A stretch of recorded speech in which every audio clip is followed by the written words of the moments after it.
KPU resmi mengeluarkan hasil real count Pilpres 2024 di luar negeri. Berdasarkan data dari KPU, perolehan suara Prabowo Gibran lebih unggul dibanding dua pasangan lainnya. Namun perolehan suara Prabowo Gibran berbeda tipis dengan paslon nomor urut 1 Anies Baswedan dan Caimin.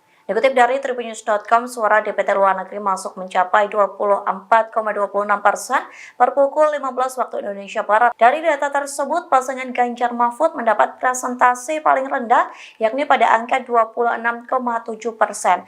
Sementara pasangan Anies Baswedan dan Caimin mendapat perolehan suara 36,42%. Namun angka ini hanya berselisih 0,46% dari Prabowo Gibran yang lebih unggul dengan angka 36,88%.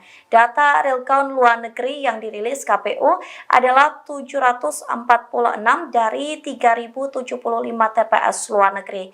Di satu sisi, Prabowo Gibran lebih unggul atas dua paslon lainnya berdasarkan hasil hitung cepat atau quick count yang dilakukan oleh 6 lembaga survei. Adapun 6 lembaga survei itu diantaranya Litbang Kompas, Carta Politika, Indikator, LSI, Poltreking, dan Populi Center. Dilaporkan hasil quick count Pilpres 2024 dari 6 lembaga survei ini hampir mencapai 100%. Download Tribun X sekarang, menghadirkan lokal menjadi Indonesia.